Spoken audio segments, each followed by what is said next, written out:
And I will slam.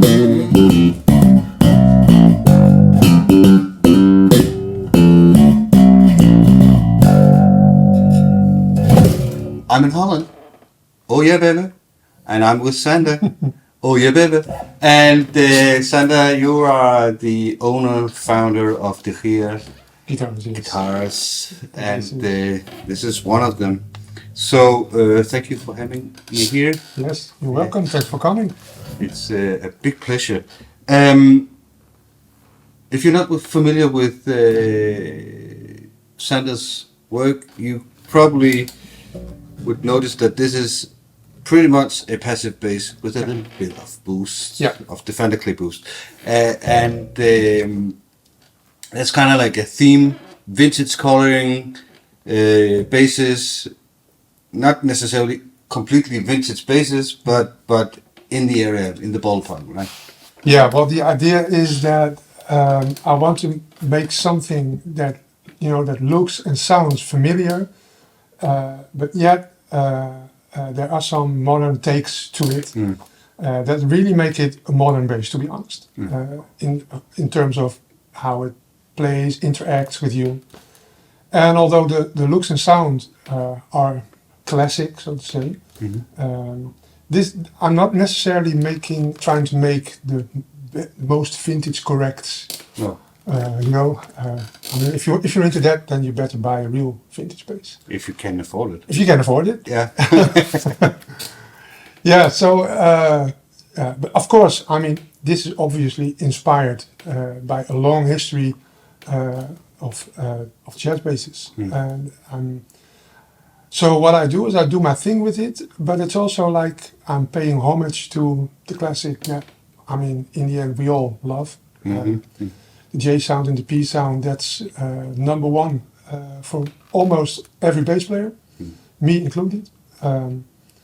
So I'm building on the tradition, staying connected with the tradition, but at the same time trying to incorporate some of my own ideas. So if we could take this bebop, 5, what would you say would be like the De Gier touch on this bass? Like, yeah, so I think there's several things. It starts with my wood selection. Yeah. And every builder will probably say he has a very strict selection. I'm saying that too. Especially body wood.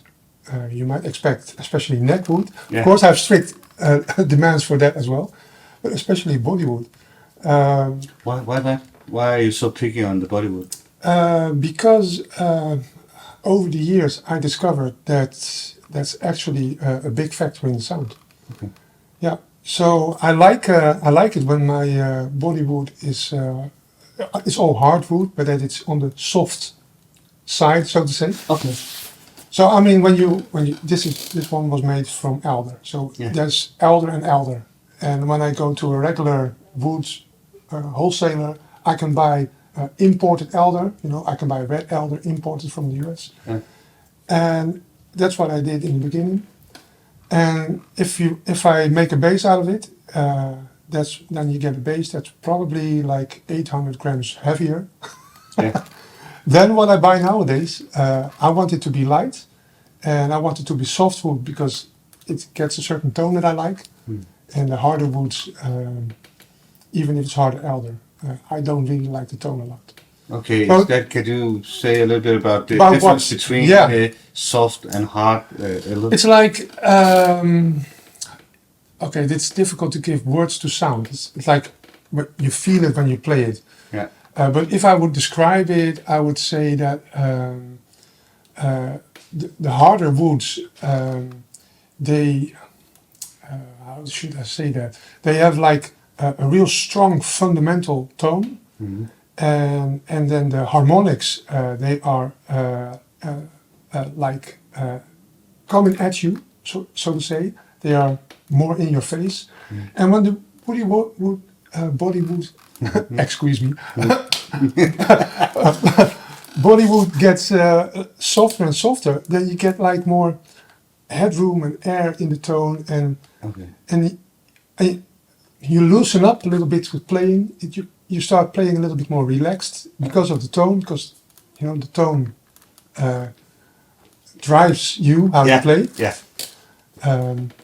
That's what I discovered. So that's why I like soft woods. Yeah. And so when I buy elder, I buy soft and light elder. Yeah. And I have, of course, my special addresses to get that. Yeah. And I'm not going to tell.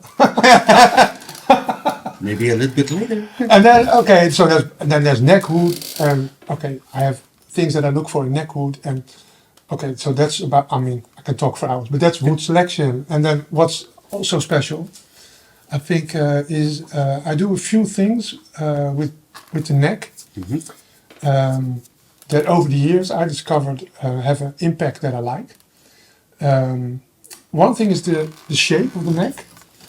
So it's hard to get on camera perhaps, but my necks have average thickness, but they feel thin. Mm-hmm. And that has to do with two things. One, that this area of the neck, what we would call the shoulder, is a little less. So in the middle, it's average thickness, but here on the sides, there's a little bit less. Mm-hmm. And that translates to a thin feel. Yeah. It's where your thumb is. Yeah. It's usually not exactly in the middle, but slightly above the middle. Yeah. And that helps. Another thing that helps is I use rather small frets. That's what you will find on many vintage basses. Okay. And that's something. It's a little psychology thing, perhaps. When the fret is small and low, even if you have a setup like a normal setup, where the distance between the string and the fret is average, it still looks lower because the fret is low. Yeah. And because it looks low, you think, oh, this plays super easy and super fast, and it does. Yeah. It does, but it's a visual aspect as well. It's something, it's Optical tricking, I guess. something like that. Yeah. And so because if you look at setup, I think a lot of basses would have a similar setup, or maybe get a similar setup, and yet this feels faster. Yeah. And it's the neck and the frets.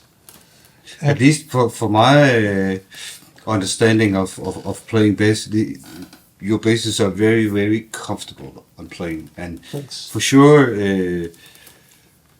this is helping a lot. It feels a lot slim and very easy to play on, very effortless. Yeah. So you might be right with the optical tricks and Yeah. the relaxed sound of the body. If you, even though that you have a bass boost of the Fender Clay preamp, it's basically a passive bass. Yeah. Is there a reason why you are going like souling on? You used to do like really active MIDI fusion kind of basses Yes. from the start, and then you changed To this. to this kind of the opposite. And what made Yeah, You it do that. started as a challenge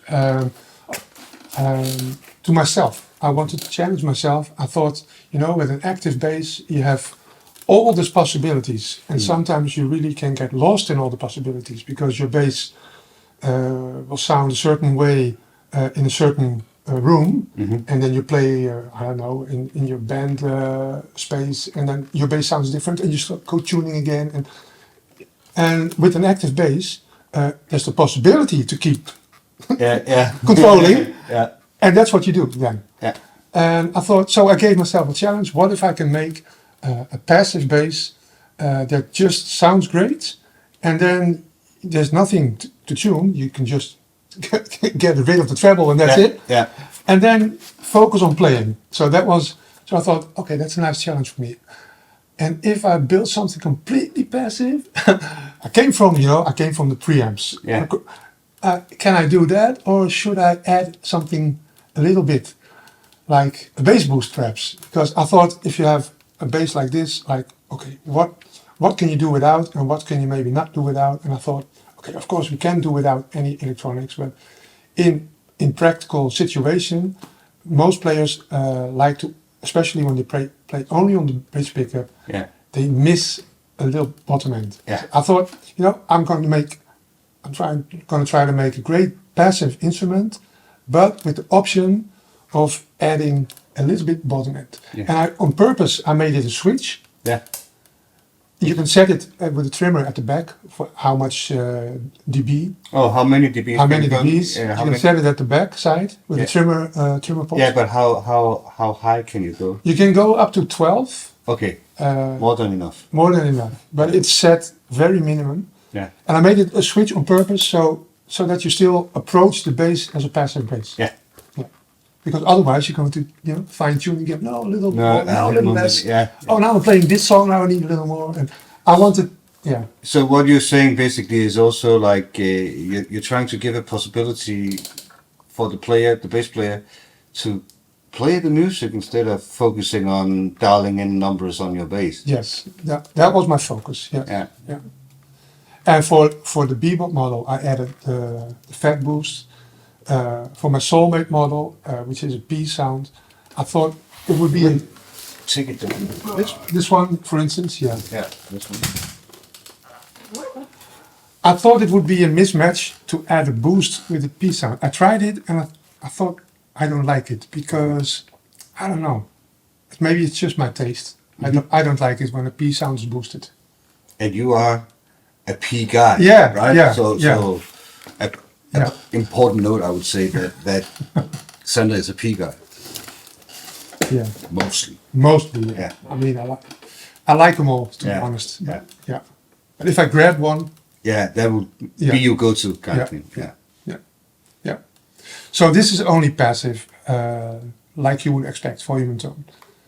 And sometimes people ask for preamps, and I mean, if a customer really wants it, of course he can get it. So Okay.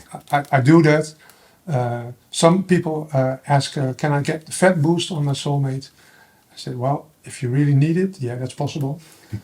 But before you decide, do you really need it? That's a very red flag right there.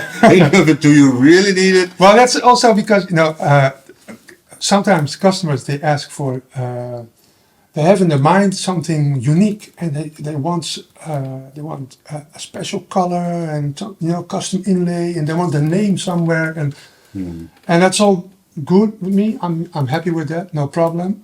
But I also know that things that are kind of extra special, sometimes, like say after 6 months or so, you suddenly get tired of it. Yeah. And you wish you had just taken a sunburst or something like that. Yeah.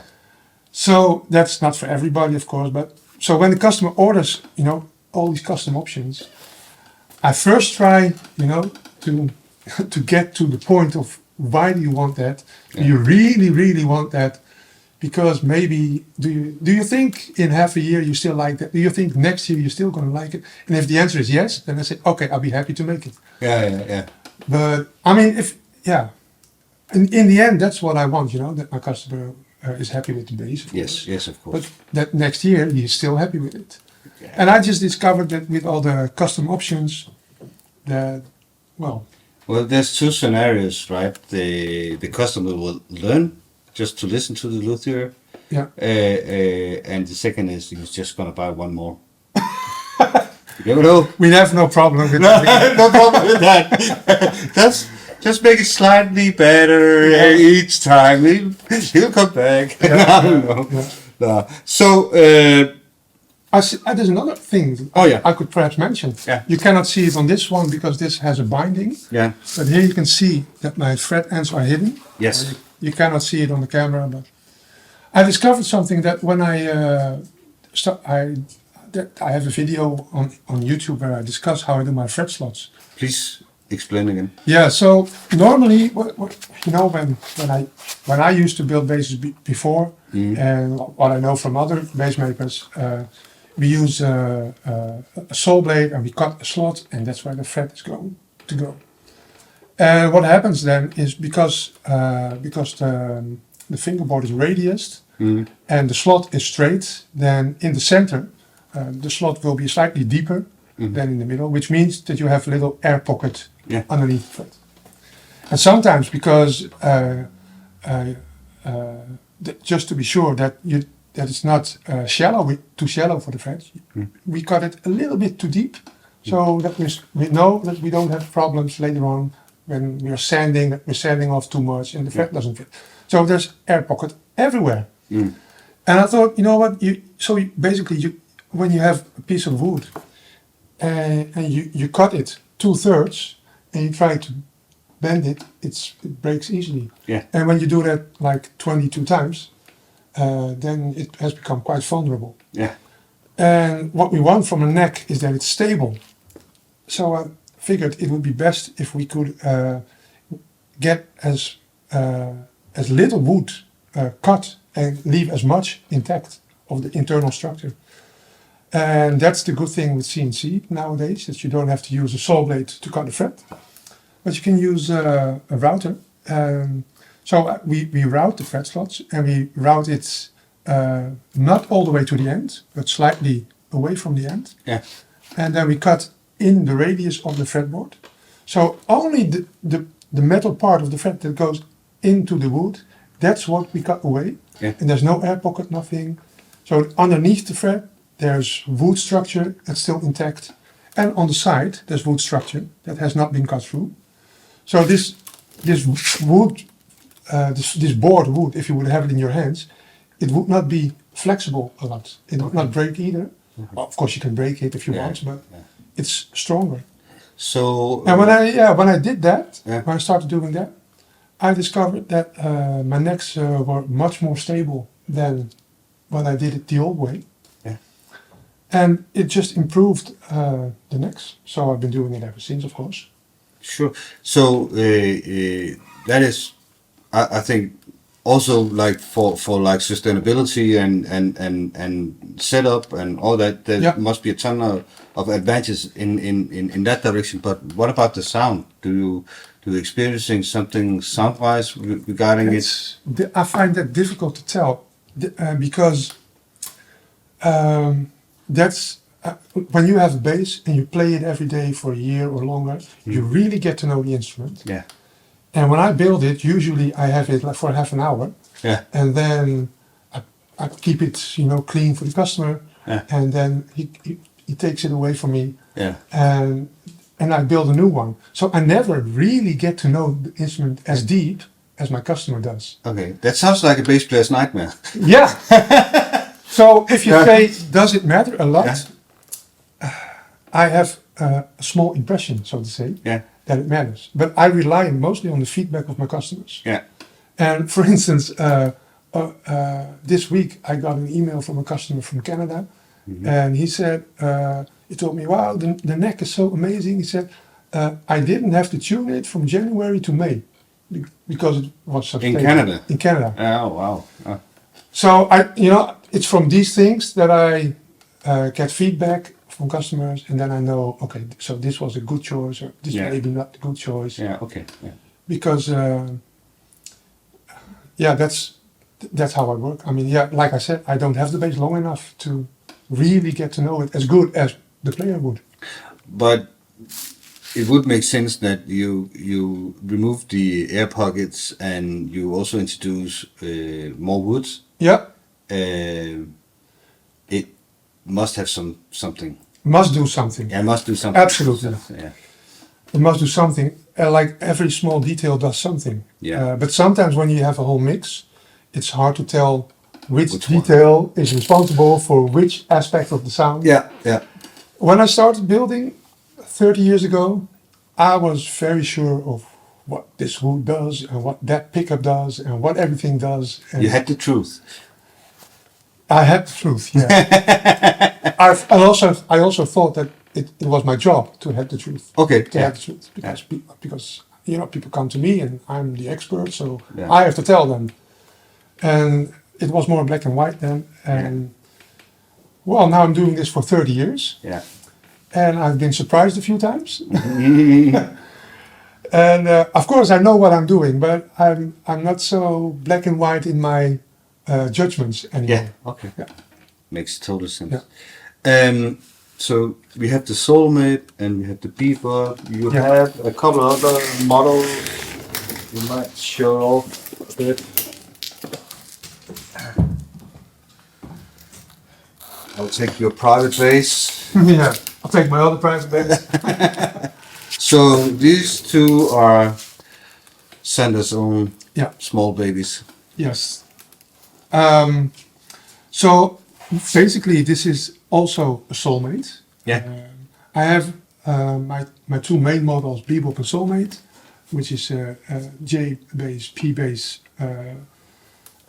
My impression of that. Yeah. I also have like a classic line of both basses. So that's what we are holding now. The difference between this line and my normal line is a few things. It's better seen on your bass. So the classic line will have the classic bridge. Oh, opposed to. Yeah. Oh. Can you hold it for a second? Got some bass guns. Yeah, so this is the normal Soulmate, and that's the classic. So the normal Soulmate has a brass bridge. It has lightweight tuners. It has a wide, thin neck, and that's and the fingerboard is different. These are what you would call slat boards. These are 6 millimeter thick glued fingerboards, and together that makes this a fairly modern P bass, so to say. It's like punchy, responsive. You can use it in multiple situations. This is more classic. It's a bit darker sounding. It has the heavy tuners, it has the classic bridge, and it has the veneer board, like the very thin arched fingerboard. And that makes this more a classic sound, which is awesome. But maybe this is a little bit more versatile. Yeah. Yeah, yeah. But because of its versatility, it doesn't really sound like too much like a real classic one. And sometimes the customer, he was looking for that, and I know that this bridge will not sound like this bridge. And that's really a difference, the bridge. Mm-hmm. And I also know that there's always something vibration happening in the headstock. And it has an influence on the character of the bass. Okay. Yeah, you can easily test it when you're playing and you have someone holding the headstock, or you're playing while you're pushing it against the wall. Yeah. Your sound changes. Yeah. The character changes. Yeah. And so, although I don't think that heavy tuners in themselves sound a particular way on a bass, I do think that the mass over there does something to the headstock that a lightweight tuner doesn't do. Mm-hmm. And therefore the headstock vibrates a little bit different than on this bass, and it's part of the package why a vintage bass sounds the way it sounds. Yeah. So I don't want to be all mystical about, you know, the alloy of the material of the heavy tuner and Bass voodoo. yeah. I mean, some guys are into that. I'm not into that, but I do think, like I said, overall vibration of the headstock is a factor. Yeah. Yeah. And the same would go for my bebop line. You were holding the normal bebop. And for instance, this is the classic one. It also has the vintage bridge, the heavy tuners, the control plate for the looks, and the veneer board. A slightly different neck profile. Yeah. Yeah. Oh, and I forgot to say that was for the Soulmate as well. Slightly different neck profile. Yeah. And only passive, so no fat boost. No. And then for the Soulmate, there's also this one. It's the 50s version. Yeah. And these basses should be on my website soon, but at this moment there's only an announcement. Okay. I still need to make the pages. Which is fine, but we also just want you to build basses. That's Yeah. the most important thing, right? This is, I was just looking at this. This finish is incredible. It really just looks like a vintage bass. Yeah. It's an art form that takes some severe skills. Sometimes I don't believe the hype of something that looks old. Yeah. Some are better than others, but this one is like really absolutely spot on, I think. What do you think? Beautiful. Cool. Oh, you also have like a... Oh, yeah. Yeah, there's one left. There's one left. Cool. Yeah, so this is the Lowlander. It's inspired by the T-Bird, obviously. Yeah, I don't know. I like this shape a lot, and I know a T-Bird. You know, it's a bit unpractical bass because it feels like extended, like it's out there. Yeah. Especially when you have it in the strap, Yeah. because the strap will pull the bass this way, so it's even more extended. But you're holding it all wrong because it should be down here, right? Of course. Yeah. Yeah. So you have the bass here. Yeah, but again, I thought, let's give myself a challenge. Can I build a T-style bass that has normal balance Yeah. and Which? and where the headstock won't break off? Yeah. That was That was the two main things wrong with the T-Bird. yeah, exactly. If you ask me. Exactly. So the way I well, if you talk about the neck, so inside the neck there's carbon, and it starts here and it goes all the way into the headstock. Okay. So right over here, where it's usually a weak point, Yeah. inside there's carbon, so it's not weak anymore, and there's a little bit extra mass here. Yeah. So I'm pretty confident that this won't break off, unless you're doing something Yeah. You should. idiotic. Yeah. Yeah. And then I put the strap button over there. Yeah. This is the normal place, and the other one there instead of there. Yeah. Yeah. Because the thing is, if you have it here, then the strap will pull the bass this way, Ah, yeah. and you can raise it to here. But then, if you raise it here, let me show you. Oh, sorry. It will still pull the bass this way, Yeah. because this one is here, this one is there, and it wants to center, go to the center. So when you put it there, it pulls the bass this way, and it makes it balanced, because it will do this, it will lift the neck a little bit. So no neck dive with this one, Yeah. So it's no extended feel. Yeah, and it's by the way very comfortable playing, and it's super lightweight as well, right? Lightweight, yeah. It's made of cedar. Okay, cedar. Okay, yeah. So, and it was like, the approx weight of the bass. They're usually like 3.5 kilos, something like that. Yeah, that's light. Yeah. So if And this is a one pickup, and I have another one here. It's 2 pickup. okay. Yeah.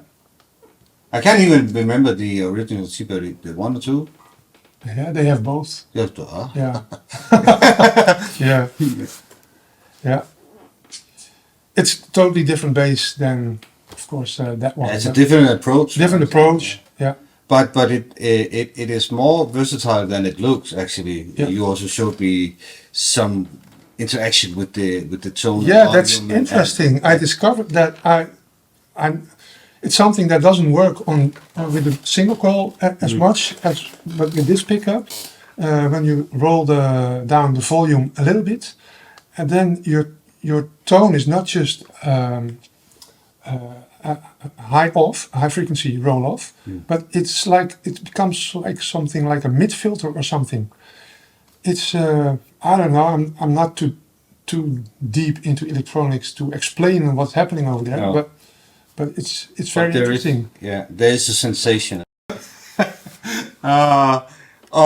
Sander, thank you for having me here at your beautiful workshop, and I also have to say I'm pretty honored that you selected me as a dealer, and I'm really proud to have your beautiful instruments in the shop, because it makes our space more beautiful. Thank you so much. I mean, thanks for the compliment, and I'm very happy to be in your shop. It's one of the, in my head, one of the #1 shops that I would want to be in. So I'm very happy to. So on that note, thank you for listening. You made it through. You were the chosen one, and until next time, take care.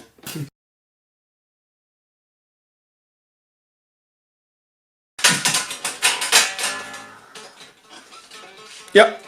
Could you do a vintage just tapping bass, headless? 6-string, vintage, sunburst, headless? No, okay. I don't know what to say. They have a spiritual rape. Sorry. Get that man out of here.